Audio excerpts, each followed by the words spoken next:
Hello, my name is Dr. Yisroel Suskind. I've been a clinical psychologist and a psychotherapist, a marital therapist for the past 50 years. I'd like to share with you some of what I've learned in my podcast series, Marriage the Way You Want It to Be. This is our second episode. I'll be dealing with how to apologize. How do you soothe the inevitable emotional wounds that occur in marriage? Let me start with a personal story. In 1960, I graduated from high school and I was on my way to be a freshman at Columbia College. It felt a little awkward. I'd grown up in a fairly provincial, Orthodox Jewish setting in Brooklyn. And here I am going off to Columbia University. Columbia College was founded in 1754 to educate the upper class English elite and to prepare priests, ministers, to serve in the Anglican Church. Perhaps a reflection of that is one of the required courses during your first semester there is a course on the history of Western civilization, and that course focuses heavily on the history of the Catholic Church. So I was told a story that there was a Jewish student in the class who decided for his project he was going to learn what the experience of confession was like.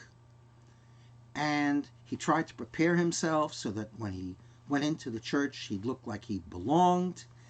And he went to a nearby church, went into the confessional. The priest comes into the confessional and says, excuse me, son, but are you Jewish? The student says, yes, father, but how did you know? He said, well, son, you're the first person who ever came to my confessional accompanied by his attorney.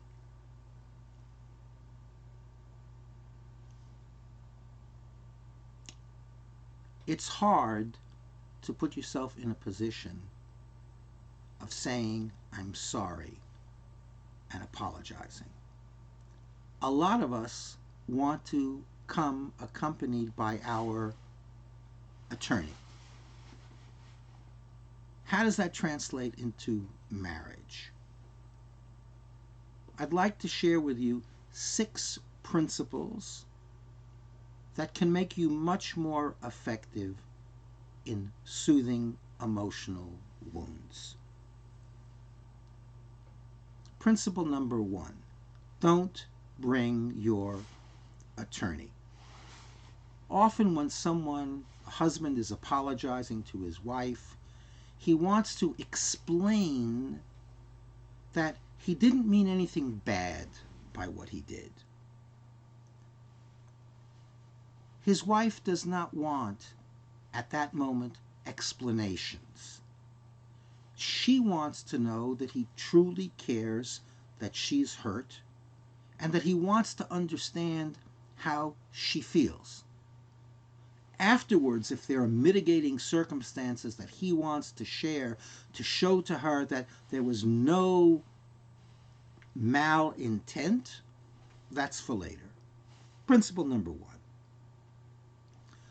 Principle number 2, don't use the words I'm sorry to stifle the conversation.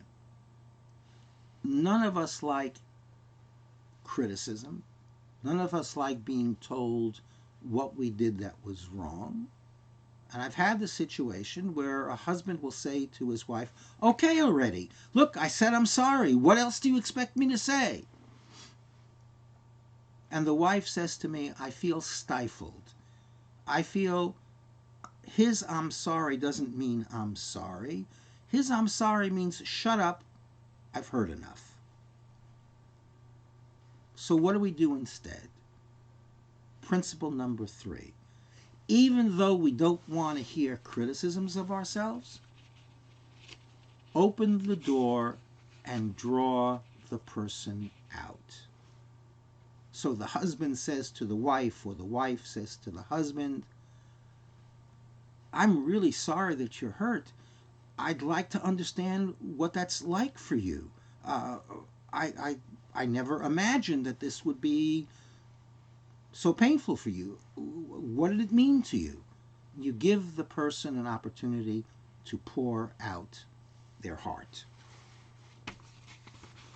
Principle number 4. Offer restitution. You've done something and the other person is hurt. Offer to do something to make it up to them, to show them that you really do care. Or ask them, what can I do to make this up to you? That was principle number 4. Principle number 5. It gets complicated if you feel it really wasn't your fault. Now, the fact of the matter is, it doesn't make a difference whether it was your fault. And saying I'm sorry doesn't mean it's your fault. Saying I'm sorry means I realize that you're in pain and I'd like to do something to fix that. And if your spouse says, so you admit that you were wrong, the answer is, I don't really know for certain who was wrong here and how much, whether it was me, whether it was you, whether it was God, whether it was the weather. My concern is not who was wrong. My concern is I love you, I see that you're in pain, and I want to fix it, whether it's my fault or somebody else's. Principle number 6. An apology requires sincerity and courage. Let me explain that with an example. A wife is hurt. She's been asking her husband for months to straighten up and organize the boxes in the basement.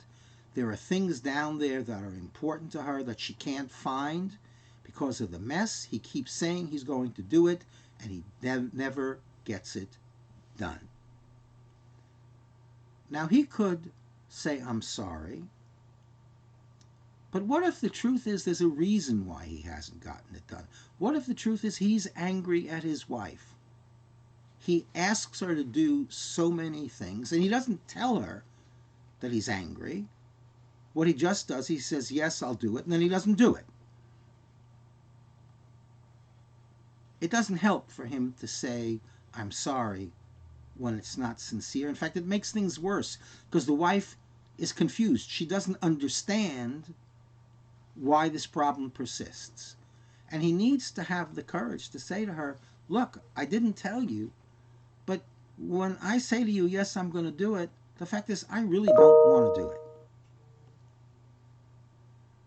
If he can be honest with her, maybe they can work out a solution. Maybe they can agree she's not going to give him more than X number of projects to take care of, but if he says he's going to do it, he's absolutely going to do it. I hope these principles are helpful to you in making you more skilled and sophisticated about being able to resolve misunderstandings and wounds in your marriage. Have a great marriage.